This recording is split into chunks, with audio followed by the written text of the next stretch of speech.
ব্যাগের ওজন কমাতে হবে। বেসরকারি স্কুলে ছাত্র শিক্ষক সকলের মানসিক এবং শারীরিক নির্যাতনের হাত থেকে রক্ষা করতে হবে। ইউনাইটেড গার্জিয়ান্স অ্যাসোসিয়েশন জিন্দাবাদ। ইউনাইটেড গার্জিয়ান্স অ্যাসোসিয়েশনের নেতৃত্বে আন্দোলন চলছে। বেসরকারি স্কুল নিয়ন্ত্রণে অবিলম্বে আইন প্রণয়ন করতে হবে। এই দাবিতে ইউনাইটেড গার্জিয়ান্স অ্যাসোসিয়েশনের আন্দোলন চলছে। অবিলম্বে সরকারি শিক্ষা ব্যবস্থার মান উন্নয়নের পদক্ষেপ নিতে হবে। ইউনাইটেড গার্জিয়ান্স অ্যাসোসিয়েশন জিন্দাবাদ। ইউনাইটেড গার্জিয়ান্স অ্যাসোসিয়েশনের নেতৃত্বে আন্দোলন চলছে। বেসরকারি স্কুলের মান উন্নয়ন, সরকারি স্কুলের মান উন্নয়নে সরকারি পদক্ষেপ নিতে হবে। কোনো অবস্থাতেই বেসরকারি স্কুলের ফি বাড়ানো চলবে না। ব্যাপকভাবে বেসরকারি স্কুলের ফি বাড়ছে কি করে রাজ্য সরকার জবাব দাও। আইন থাকা সত্ত্বেও রাজ্য সরকারকে এড়িয়ে গিয়ে বেসরকারি স্কুলগুলো ফি বাড়াচ্ছে কি করে জবাব দাও। এই দাবিতে ইউজিএর আন্দোলন চলছে। ইউনাইটেড গার্জিয়ান্স অ্যাসোসিয়েশন জিন্দাবাদ। ইউনাইটেড গার্জিয়ান্স অ্যাসোসিয়েশনের নেতৃত্বে আন্দোলন চলছে। বেসরকারি স্কুল নিয়ন্ত্রণে আইন প্রণয়ন করতে হবে। সরকারি শিক্ষা ব্যবস্থার মান উন্নয়ন করতে হবে। এই দাবিতে ইউজিএর আন্দোলন চলছে। আর কোনো টালবাহানা নয়, অবিলম্বে বেসরকারি স্কুল নিয়ন্ত্রণে আইন প্রণয়ন করতে হবে। সরকারি শিক্ষা ব্যবস্থার মান উন্নয়ন করতে হবে।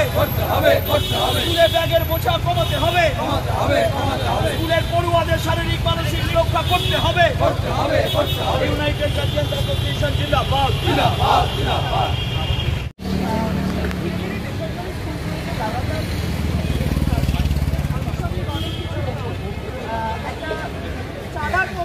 টাকা বাড়ানোর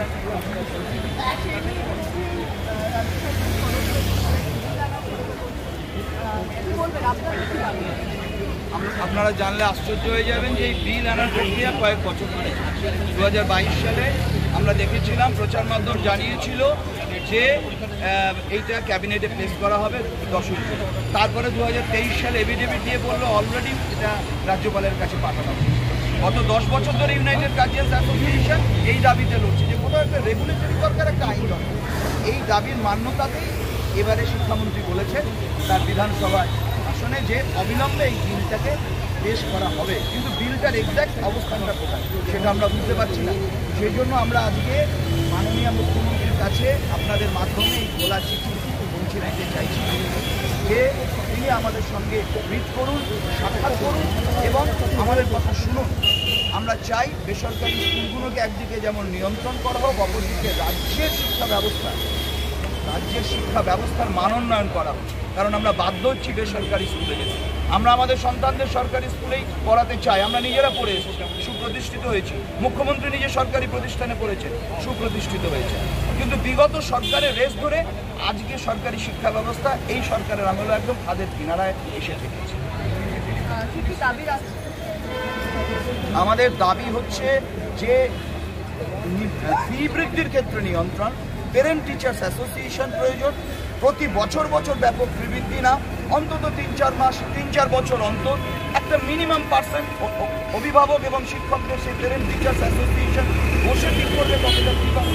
শিশু কিশোরদের শারীরিক মানসিক নির্যাতনের হাত থেকে বাঁচা, বই খাতা পেন শিক্ষা সামগ্রীর ব্যবসা বন্ধ হওয়া, ব্যাগের ওজন কমা, এরকম 10 দফা দাবি আমরা আইডেন্টিফাই করেছি যেগুলো বিরোধের মূল ক্ষেত্র। আমরা একটা ড্রাফট অলরেডি খসড়া কি থাকা উচিত সেই প্রস্তাবিত বিল আমরা ভেবেছি। আমরা সেটা শিক্ষামন্ত্রী এবং মাননীয় মুখ্যমন্ত্রীর হাতে তুলে দিতে চাই।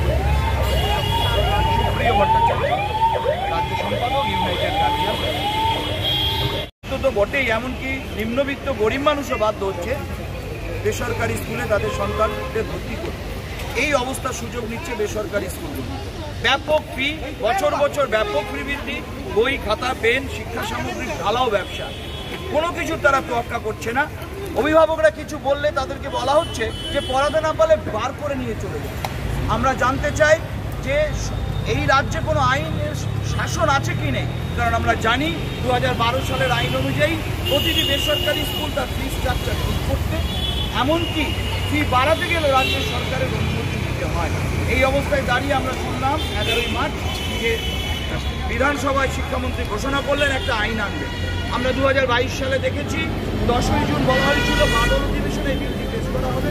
2023 সালে সরকার একটা এভিডেন্স দিয়ে বলছিল বিলটা ক্যাবিনেট থেকে পাশ করা হয়েছে, কিন্তু রাজ্যপালের কাছে গিয়ে আটকে আছে।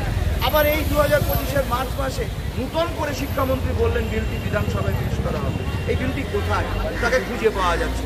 তাই তাকে যাতে খুঁজে পাওয়া যায় এবং তার সঠিক অবস্থান আমরা অভিভাবকরা যাতে জানতে পারি, সেই জন্য আমরা ইউনাইটেড গার্জিয়ান অ্যাসোসিয়েশনের পক্ষ থেকে মুখ্যমন্ত্রীকে আজকে আমরা একটা খোলা চিঠি পাঠাচ্ছি। এই হচ্ছে আমাদের খোলা চিঠি, আপনারা দেখছেন। আমরা মুখ্যমন্ত্রীর উদ্দেশ্যে অভিভাবকদের খোলা চিঠি দিয়েছি। এই হচ্ছে সেই এভিডেভিট, যে এভিডেভিটের 6 কলমে লেখা আছে রাজ্য সরকার এই বিলটি রাজ্যপালের কাছে আটকে আছে। ফলে আমরা মাননীয় মুখ্যমন্ত্রীর সাক্ষাৎ চাইছি, আমরা চাইছি আমাদের বক্তব্য তার কাছে পৌঁছে দিতে, এবং আমরা ইতিমধ্যেই আমাদের বিশেষজ্ঞ কমিটি কি হতে পারে প্রস্তাবিত বিলে তার ড্রাফট আমরা রেডি করছি। আমরা দ্রুত এই ড্রাফটটি রেডি হয়ে গেলে আপনাদের যেমন পাঠিয়ে দেবো, তেমনি আমরা শিক্ষামন্ত্রী এবং মাননীয় মুখ্যমন্ত্রীর হাতে তুলে দিতে চাই। আশা করি তারা আমাদের সময় দেবেন। ইতিমধ্যে আমরা সেই নিয়ে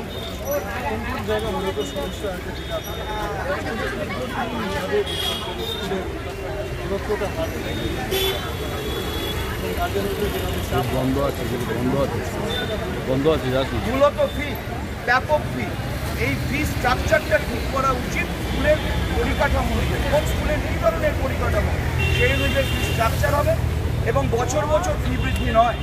আমরা আমাদের ইউনাইটেড গার্জিয়ানস অ্যাসোসিয়েশনের পক্ষ থেকে মনে করি যে একটা পেরেন্ট টিচার্স অ্যাসোসিয়েশন হওয়া দরকার এবং তার প্রতিনিধি স্কুল ঠিক করবে না, অভিভাবকদের মধ্য থেকে পেরেন্ট প্রতিনিধি ঠিক করবে, স্কুল তার টিচার প্রতিনিধি ঠিক করবে। সেখানে প্রতি 3 বছর অন্তর যদি একটা মিনিমাম প্রাইস ফি বাড়ে, তাহলে এই জায়গাটা রক্ষা পাবে, প্লাস শিশু কিশোরদের শারীরিক মানসিক নির্যাতনের হাত থেকে রক্ষা করা, অভিভাবকদের মর্যাদা দেওয়া। আমাদের পয়সায় স্কুল চলছে, বেসরকারি স্কুল, ফলে আমরা স্টেক হোল্ডার, আমাদের কথা শুনতে হবে, কিন্তু কেউ শোনেন না। শুধু তাই না, আমাদের কোনো মর্যাদাই দেন না। এই জায়গাগুলো আমরা আইডেন্টিফাই করেছি, বিরোধের জায়গা।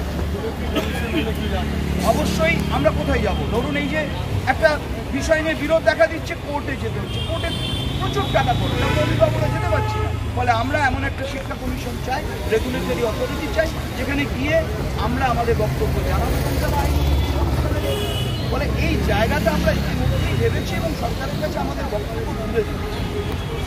সুপ্রিয় ভট্টাচার্য, রাজ্য সম্পাদক, ইউনাইটেড গার্জিয়ান।